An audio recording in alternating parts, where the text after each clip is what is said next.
to the practice questions. I looked at these earlier, but they're good to go through together. So what is the final step of quantitative risk analysis?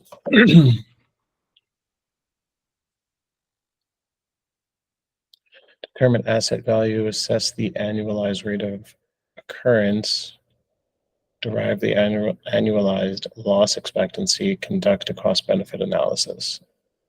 What do we think? I always, quality versus quantity always helps me with quantitative and qualitative.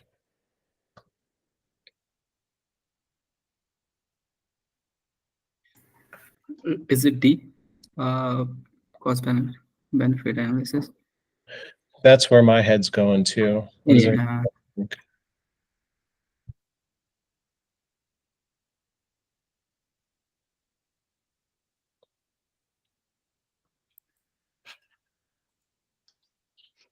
I guess, hi, my name's Sam. I guess the thing for me is I would say it was D, but it's kind of what, I guess the best thing to talk about is why we think that, because that for me, that'd be a guess, but I've kind of looked at it, well, what step would be at the end, you know, what would be in front of it? So the asset value, loss rates, I'm not sure if it would be kind of A first, then B or C, and then D, but I would feel that D would come last, because at that point you're looking at the asset, you know, what the chances are of the loss of it happening, and then that's kind of like the final bit. So that's why I would say D. Yeah, I think that's a good point. Let's see what kind of background knowledge we've got. Yeah, you're exactly right. Inventory assets and assign a value, then identify threats to the assets, threat analysis, derive loss expectancy, identify countermeasures, and perform the cost-benefit analysis. So I imagine, yeah, D would be the right answer, and that's kind of how we thought through it. So you're correct there. Let's move on. Like how Josh did this. I was on Tuesday, but I was just on phone because our power was out. Yeah, like I said, eternally grateful for Josh. He set a super high standard for like the instruction we can actually provide, and I'm glad he's doing it. I think he normally does slides. Maybe this is kind of like behind the scenes a little bit, his notes on things, but either way. Which of the following is not one of the 3 common threat modeling techniques? Focused on assets, focused on attackers, focused on software, focused on social engineering. I want to say social engineering is not one of the 3 common threat modeling techniques. Assets. Yeah, I think it's D. Yeah, I think it's D. Totally from the memory. I guess I remember seeing those 3. Right. Attackers and software. Yeah. Makes perfect sense. Well, also too, social engineering is not it's not even that. Yeah. So you got to kind of think holistically as well. But yeah, that's what I would call it. Indeed. I'm sorry, guys. I'm driving right now, so I'll be in and out. No worries, Annette. Question 3. Which of the following elements of information is not considered PII that would trigger most U.S. state data breach laws? Student identification number. Yeah, this one seems easy as well. Social, driver's license, credit card. What do you guys think? Yeah, A. Yeah, that's right. Any data that can be easily, yeah, I think we're all probably pretty familiar with PII.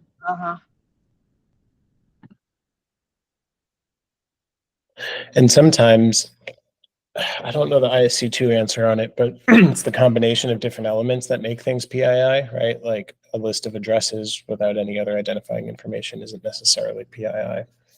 So a little note there.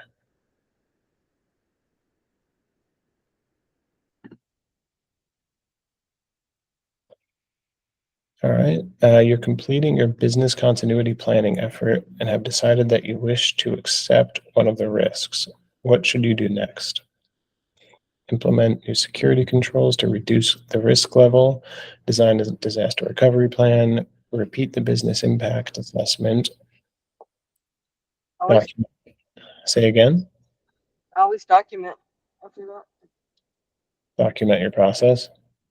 What's everyone else think? Yeah, D.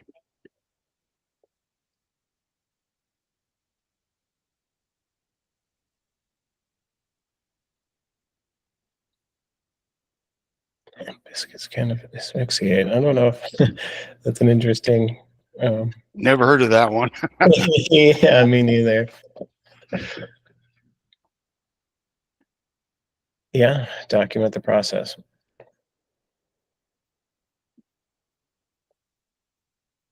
Does anybody know this? What PIA is? So BIA, Business Impact Analysis, PIA. It would be privacy, I think. Privacy. Yeah. Okay, Privacy Impact Analysis, I would imagine. Yep.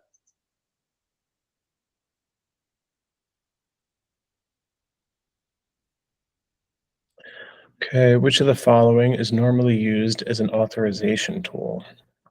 Access control list, token, username, or password. What do we think off the top? Okay, so it's not an access list because that's obviously just going to restrict access in and out. Authorization is about what someone can do. Obviously, authentication is who someone is. So, and so it's not going to be C or D because that's authentication. So it must be B. Token. Maybe. It's a good thought process. Not Good sure. thought process. Yeah, I think. I've- Yep. B token. It's only because I work in networking and security. Right. All right. Let's see what Josh said. Right. IAAA. Okay, we're familiar with that. A, access control list. Let's Wow. see. Okay. So yeah. So A, access control lists help control access. Are you authorized to access this? B, tokens are used to prove that identification and authentication elements are satisfied. Okay, that kind of does make sense to me. The token proves that you have been authorized, or like if you're issued a token. Maybe we can circle back to Josh for some That's more fine. information. C and D, right? These are credential factors related to identification authorization.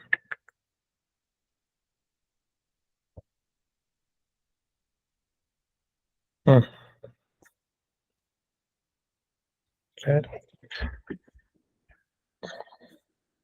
All right, here's a big one. Tom enables an application firewall provided by his cloud infrastructure as a service provider that is designed to block many types of application attacks. When viewed from a risk management perspective, what metric is Tom attempting to lower?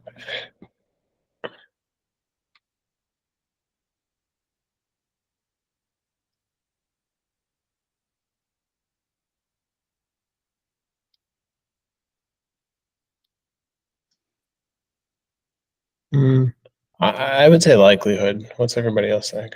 Yeah, I was thinking likelihood as well. Yeah, because it's either risk is either impact or likelihood. Likelihood. So I'm thinking. Right, impact and likelihood measures the risk. Recovery point objective is part of disaster recovery, so not really relevant here. Maximum tolerable outage, also part of DR, not necessarily relevant here. D, likelihood. We're trying to prevent a bad thing from happening, designed to block many types of attacks. We're reducing the likelihood that an attack is going to be successful, right? Vincent, can I? Of course, go ahead. And a lot of people, when they're reading the questions, they'll go through it real quick, and those with the networking background may skim over and read Tom enables a firewall. A lot of times, and when you go through the answers or the options, going back and seeing, oh, it's an application firewall, it's stateful firewall on the exam made a huge difference. Right, looking for kind of the like identifying words within the question. Yes. Yeah, for this designed to block, gave it away for me. Also, most of the questions were 1 to maybe 3 sentences long. Oh yeah, on the Yes. actual exam. Yes. That's interesting because I think the majority of the practice questions we bump into are like 2 paragraphs. Yeah, 2, 3 paragraphs. Right. So, and that's why when I get into the stuff after you leave, Vincent, Mike Chappell goes through very clear, concise, and his questions are pretty much like the exam.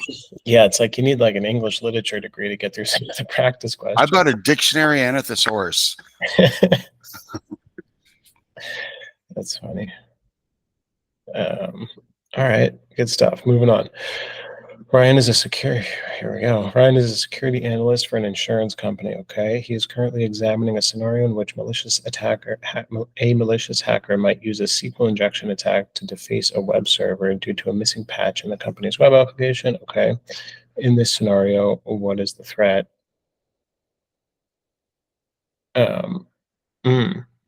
Okay, I had to think about that twice, but I changed my initial answer. What do you guys think? So it's either the application, the web defacement, the hacker, or the operating system. It's a malicious hacker. Yeah, that's what I thought. My gut went to web application, but Yep. it's asking about the threat.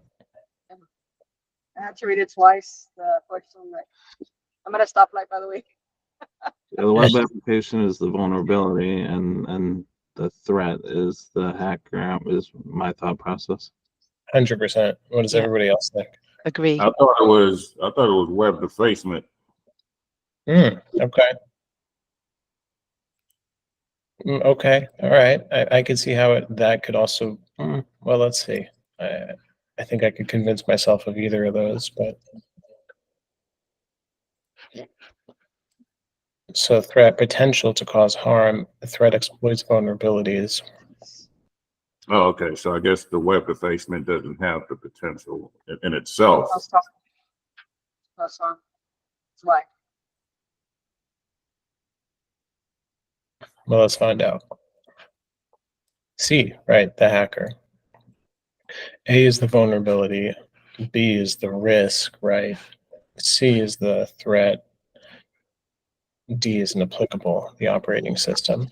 And this is probably a perfect example of, yeah, as you, Vincent, like you first thought the application, but as you went back and read the question and the question was, what is the threat?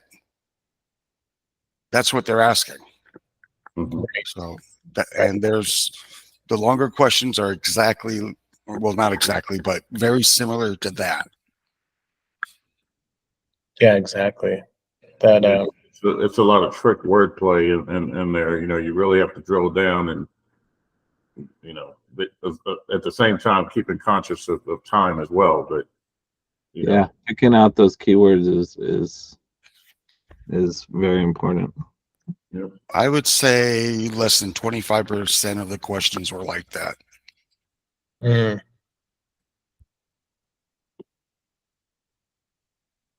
All right. Question 8.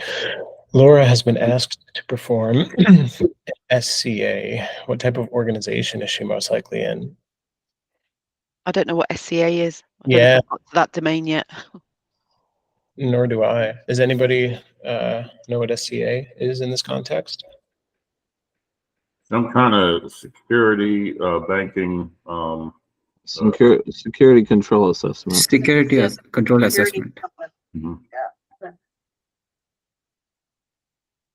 See, that's the thing. A certain percentage of the test, probably a small percentage, if it's going to be questions where either you know it or you don't. You know, as far as these whatchamacallit? Acronyms, yeah. Yeah, acronyms. Thank you. But on the test, they'll actually put out the acronym and what it actually is. We can go.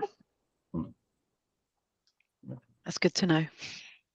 I'm still not sure on the answer because this could be requested in any of these. Right. I would think. That's what I was thinking too. I work in government, and they do the security control assessments. Right. I'll say banking.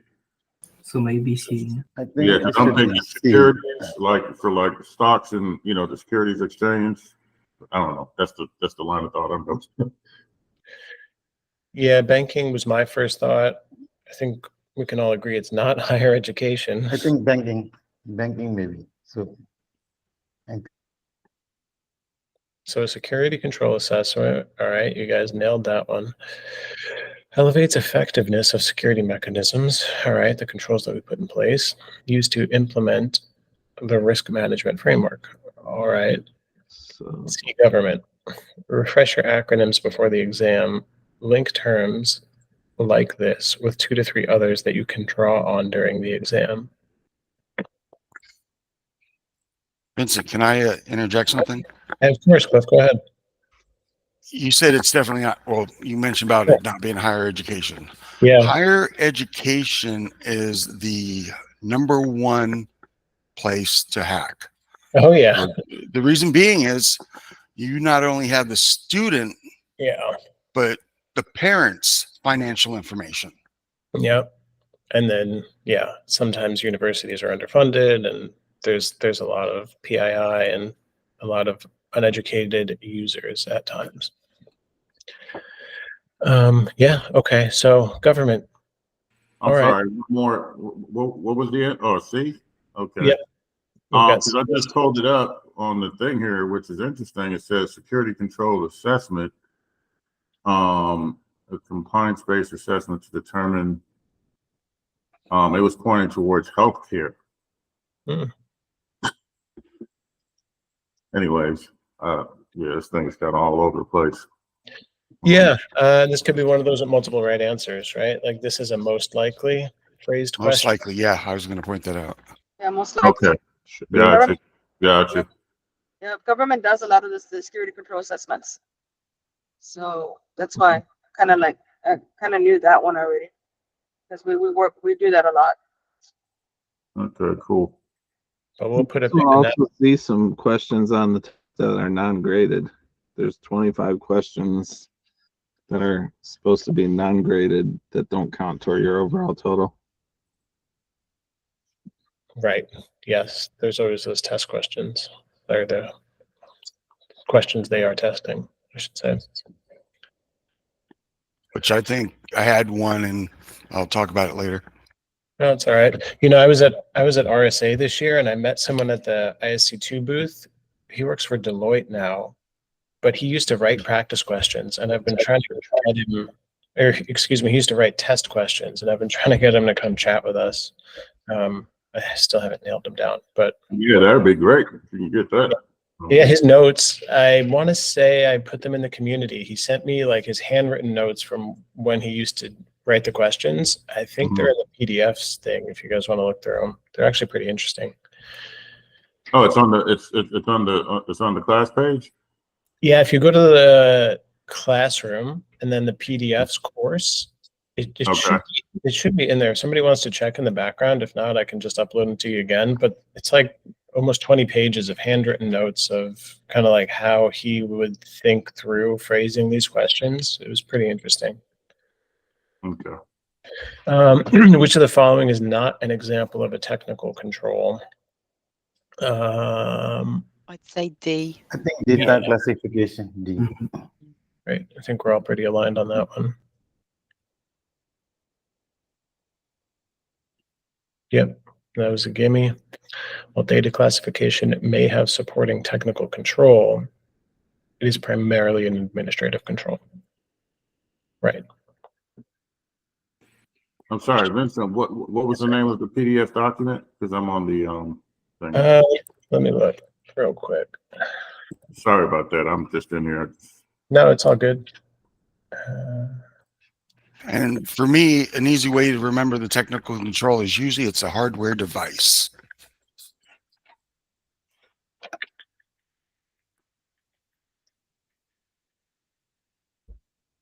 CISSP study plan. Yeah, I don't see it in there. I posted it. That's all right. I mean, if you can post it when you know. Yeah, I will, because that thing is pretty cool. I'll get that shared out with you guys again. All right, thanks. Which of the following is not an example? All right, we nailed that one. Question 10, which of the following is not a goal of a formal change management program? Not a goal of a formal change management program. Implement change in an orderly fashion, test changes prior to implementation, inform stakeholder of changes after they occur, try to rollback plans for change. I would say Charlie. Mhm. Because you want to tell them before. Right. They have to make the decision. You just give them you just tell them, this is what this is what I recommend, but they ultimately make the decision of. Right. Yeah, make sure it aligns with the business. Yes. Yeah. Money, So telling them afterwards is not going to help things. And no, it's funny. I work in healthcare during the day, and this was like one of the biggest pains in the butt is that technical teams want to do stuff, but we need like administrative okays to do that. So I'm always telling people after the fact that something got done.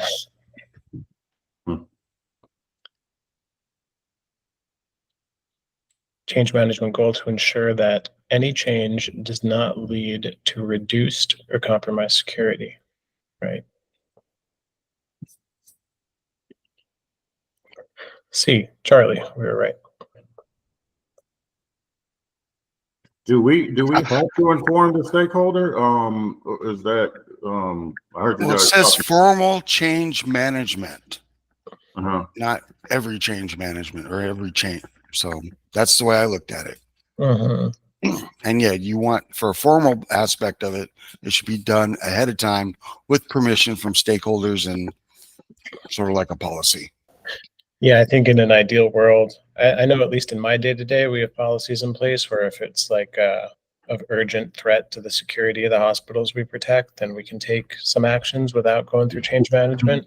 But most things do have to go through that bureaucracy. Maybe because it's written after, and it's not before. Mhm. You should announce the change before doing it. So. Also, Right. another thing I've learned recently is in some change management situations, common occurrences are pre-approved as soon as the request is put in. So they don't have to go through the long process of waiting. That's a really good point. All right, let's do these real quick. I've got a few more minutes. You only get the answers, Josh. I like that. Encryption, non-disclosure agreement, firewall, and fault tolerance. Bravo. Yeah, bravo. But that's the only one that doesn't relate to the other ones. Okay. I don't even know. Okay. Maybe B, but Right. Yeah, okay. Yeah, okay. The NDA is not really related to those other three things, which are I don't know, they're parts of something. Question, which of the following is an administrative control that can protect confidentiality of information? B. Okay, that's interesting. Yeah, you guys were right, although... Yeah, fault tolerance, you can have different equipments working together. So. Interesting. Related to firewall, for example. So. Right. And to add a little humor, yeah, Sesame Street song went through my head. Which one of these things is not like the other? yeah. But yeah, we don't have the questions. So. All right, let's see what other curveballs he's got for us. You get part of the question, but not the context or visual provided. What is the ARO of a flood in this area? I don't know what ARO is in this country. I do. What is it? It's going to be alpha. Annual rate of occurrence. Annual rate of occurrence. Yeah. Annualized rate of occurrence. I couldn't I'd tell. say B. Isn't it it's like 100 divided by 12 or 12 divided by 100? That makes sense. You're going to have a fraction left over, basically. Yeah, you're gonna have a fraction left over Decimal. because you're doing it by And while year, annualized. I would say either C or D. Yeah, C is really right. So D, I would say. Alpha I is, can't really calculate right now.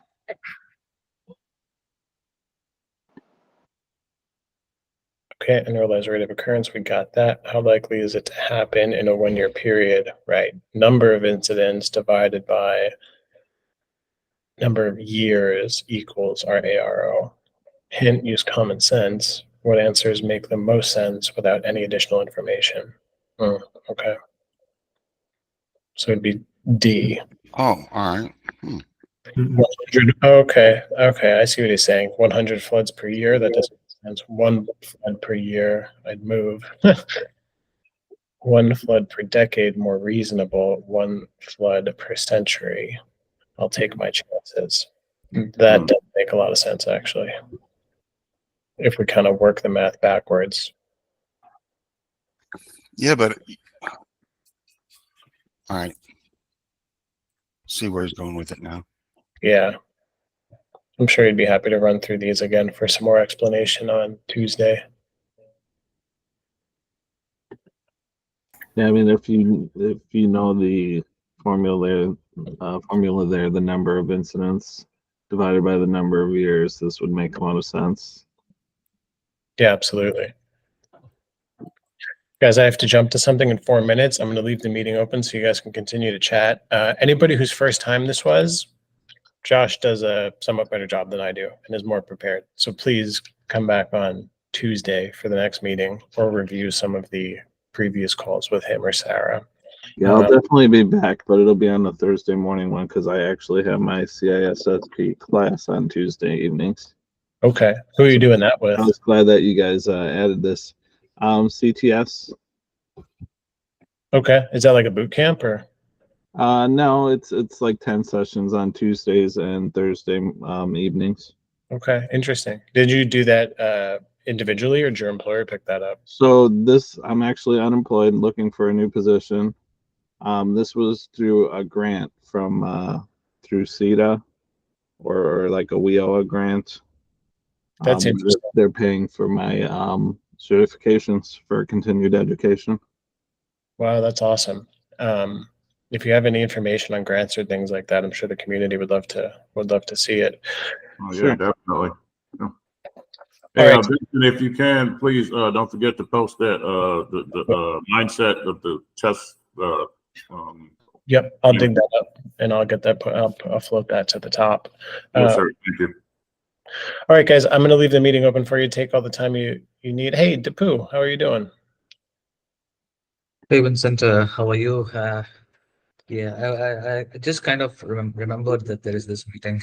Sorry for joining in late. Oh, no problem. I'm just about to jump off because I have to hop to something else. Everybody, this is Deepu Thomas. He's been a contributor to the group for quite a while now. He can introduce himself further if he'd like to. And then Cliff, congratulations again. I appreciate you all being here, and I hope that this was somewhat helpful to you. The meeting will stay open, but unfortunately, I have to hop to a work call. So I hope you guys enjoy the rest of your session and have a great day. Thank you, Vincent.